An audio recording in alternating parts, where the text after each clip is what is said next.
નમસ્કાર, પ્રણામ મિત્રો, જય શ્રી કૃષ્ણ, જય માતાજી. તો ચાલો શરૂ કરીએ આજની રોમાંચક કહાની. કોલેજની બહાર સાગર કાગડોળે કોઈની રાહ જોઈ રહ્યો હતો. ત્યાં સામેથી જીનલ આવતી તેને દેખાઈ. જીનલને સામેથી આવતી જોઈને સાગર ખુશ થઈ ગયો. પણ જીનલ તેની પાસે આવીને એક ગાલ પર થપ્પડ મારી અને કહ્યું, આજ પછી મને ક્યારેય લાઈન મારી છે તો તારી ખેર નથી. મારી સહન કરવાની શક્તિ પૂરી થઈ ગઈ છે એટલે તું સમજી જા, નહીં તો હવે પોલીસ ફરિયાદ થશે. ભીની આંખો એ સાગર ગાલ પર હાથ ફેરવતો બોલ્યો, અરે જીનલ, હું તને પ્રેમ કરું છું. હું તો હંમેશા તને સારી નજરથી જોઉં છું.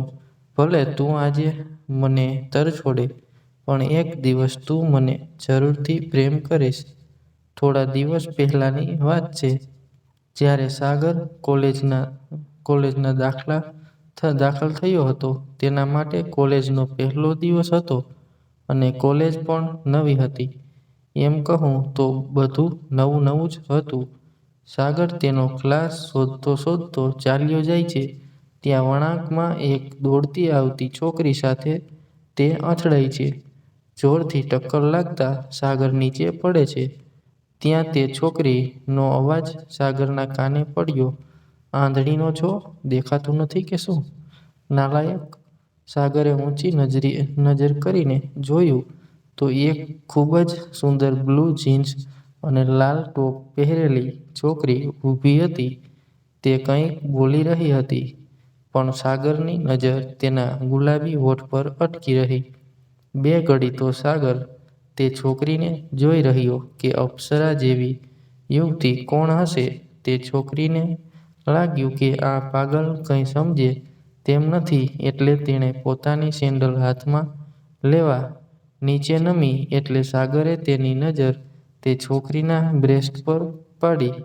તે છોકરીએ તેનું લાલ ટોપ સરખું કર્યું અને કંઈ બોલી નહીં, પણ પોતાનું સેન્ડલ હાથમાં પકડી ફટાક કરતું તેના હાથ પર ફટકારી દીધું અને ત્યાંથી ચાલતી થઈ.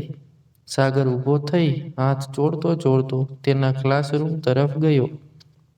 સાગરને પહેલી નજરમાં જ તે છોકરી ગમી ગઈ હતી. કોલેજના પહેલા દિવસે જ એક ધારણા બાંધી લીધી કે હું તે છોકરીને પામીને જ રહીશ. કોલેજના બીજા દિવસે સાગર તે છોકરીની કોલેજમાં આવવાની રાહ જોવા લાગ્યો. ક્યારે તે કોલેજ આવે અને હું તેનું નામ અને તે કયા ક્લાસમાં ભણે છે તે જાણી લઉં, આવા વિચારો કરવા લાગ્યો. સામેથી પૂછી લેવું સાગરને યોગ્ય લાગ્યું નહીં. થોડા સમય પછી તે છોકરી કોલેજમાં એકલી દાખલ થઈ. તેની સાથે બીજું કોઈ હતું નહીં.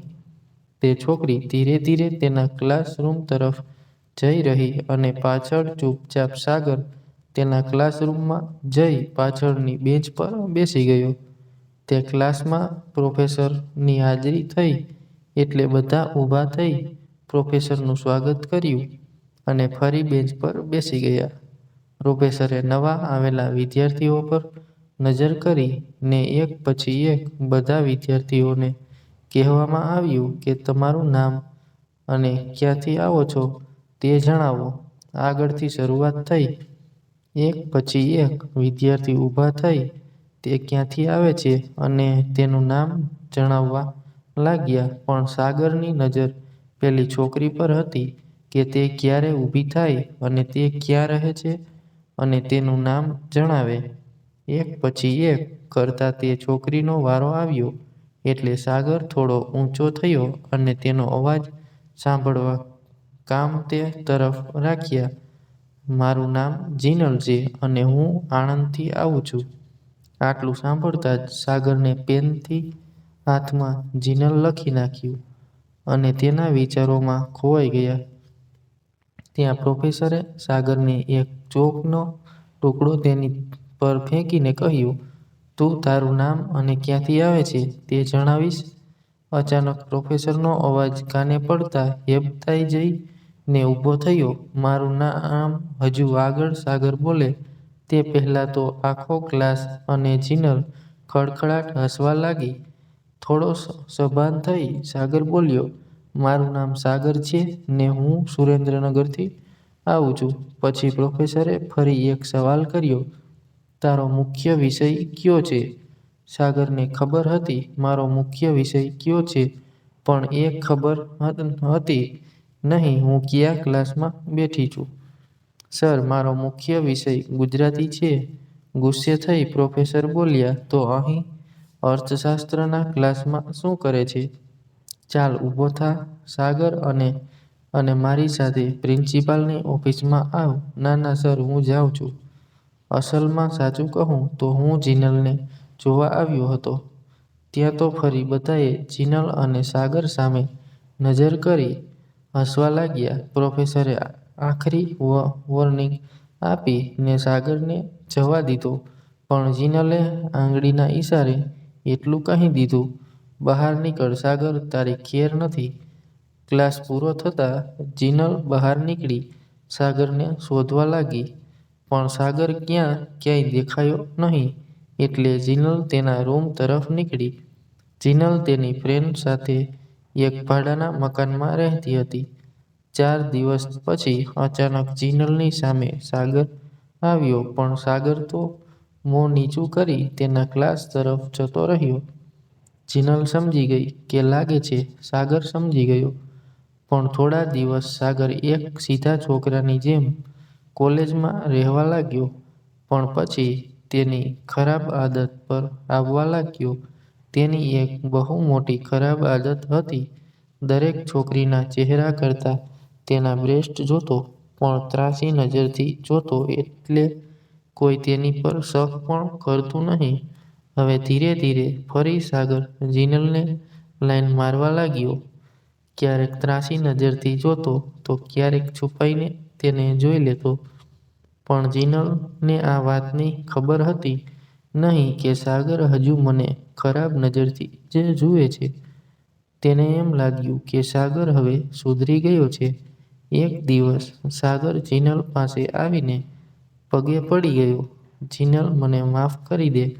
મેં તારી પર ખરાબ નજર કરી, પણ સાચું કહું તો તારા કારણે હું ઘણો બદલાઈ ગયો છું. હું પહેલા જેવો નથી રહ્યો. સાગર, ઊભો થા, બધા જોઈ રહ્યા છે.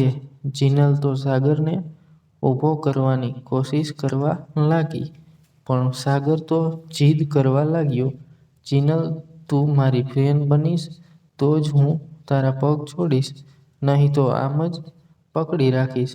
શરમ અને દિલાસો આવતા જિનલે હા કહી, સાગર, ઊભો થા, આજથી હું તારી ફ્રેન્ડ બસ. ને સાગર ઊભો થયો ને જિનલનો આભાર વ્યક્ત કર્યો. પણ જિનલે ફરી કીધું, મને જો લાગશે કે તું એ જ સાગર છે જે પહેલા હતો, તો તું સમજી જાજે હું શું કરી શકીશ. આશ્વાસન આપી સાગરે જિનલનું દિલ જીતી લીધા. બસ હવે તો ધીરે ધીરે બંને સારા ફ્રેન્ડ બની ગયા. રોજ કોઈના કોઈ બહાને સાગર જિનલને મળતો ને વાતો કરતો. સાગરનો ઈરાદો બહુ ખરાબ હતો કે જિનલ મારા પ્રેમમાં પડે અને પછી હું ધારું તે તેના પર કરી શકું. પણ સાગરની નજર તેની દુશ્મન બની રહી હતી. એક દિવસ સાગર કોલેજના દાદર પાસે બેસીને આવતી છોકરીઓને નિહાળતો હતો. ત્યાં અચાનક જિનલ ત્યાં આવી અને સાગરને પૂછ્યું, કેમ અહીં બેઠો છે તું? સાગર, તારી રાહ જોઈ રહ્યો હતો. જિનલ, એટલે? આટલું કહી સાગરે જિનલ સામે સ્માઇલ કરી. જિનલને સાગર પર વિશ્વાસ બેસી ગયો હતો કે સાગર હવે સારો છોકરો છે. જિનલે કહ્યું, પણ આવી રીતે?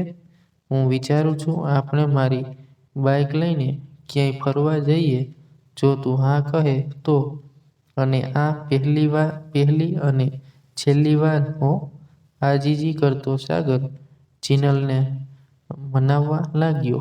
પહેલી અને છેલ્લી વાર, સાગરે કહ્યું એટલે જિનલ ના કહી શકી નહીં ને સાથે જવા માટે હા કહી. પાર્કિંગમાંથી બાઇક બહાર કાઢી એટલે જિનલ એક બાજુ બેસી એટલે સાગરે કહ્યું, એક બાજુ કરતાં બંને બાજુ બેસ. તો સારું રહેશે. જિનલને બંને બાજુ બેસવું સારું લાગ્યું એટલે તે બેસી ગઈ. તરત સાગરે ફાસ્ટ બાઇક ચલાવવાનું શરૂ કર્યું. થોડીક આગળ નીકળી એટલે પહેલા બાઇક ફાસ્ટ ચલાવે ને અચાનક બ્રેક મારે એટલે જિનલ તેની બાજુ ખેંચાય અને જિનલના બ્રેસ્ટ સાગરને ટચ થાય એટલે સાગરને મજા આવે. પહેલીવાર જિનલે કંઈ કહ્યું નહીં, પણ બીજી વાર બ્રેક મારી એટલે તરત કહ્યું, સાગર, બાઇક ધીરે ચલાવ, મને ડર લાગે છે. સાગર ધીરે ધીરે બાઇક ચલાવવા લાગ્યો.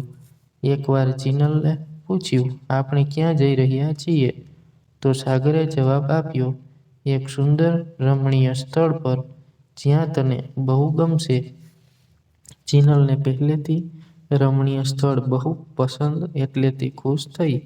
એક સુંદર રમણીય સ્થળ પર જિનલને સાગર લાવ્યો.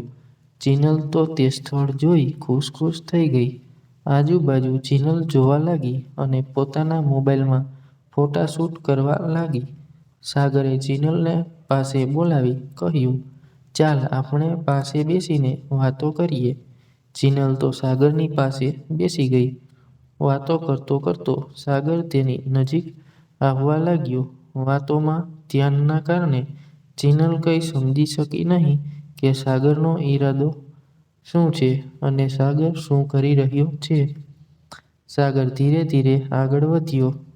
જિનલના હાથને ટચ કરતો કરતો જિનલના બ્રેસ્ટ સુધી હાથ પહોંચાડી દીધો. સાગરનો હાથ તેના બ્રેસ્ટ પર પડતા જિનલ ઊભી થઈ અને સાગર સાથે ઝઘડો કરવા લાગી અને ગાળો દેવા લાગી. તું નાલાયક છે ને તું હરામી છે. મને લાગ્યું તું સુધરી ગયો છે, પણ તું તો સાવ હલકટ છે. તું ક્યારેય સુધરીશ નહીં. આજ પછી મારી નજર સામે પણ આવતો નહીં તો પરિણામ ખરાબ આવશે. જેમ તેમ કરીને જિનલ તેના રૂમ સુધી પહોંચી અને તેની ફ્રેન્ડ છાયાને સાગર વિશે બધી વાત કરી. છાયાએ કહ્યું, તું તેની સામે જોવાનું જ બંધ કરી દે અને તેના પ્રત્યે બહુ ધ્યાન ન આપ. છાયા પણ એક બિલ્ડરની છોકરી હતી.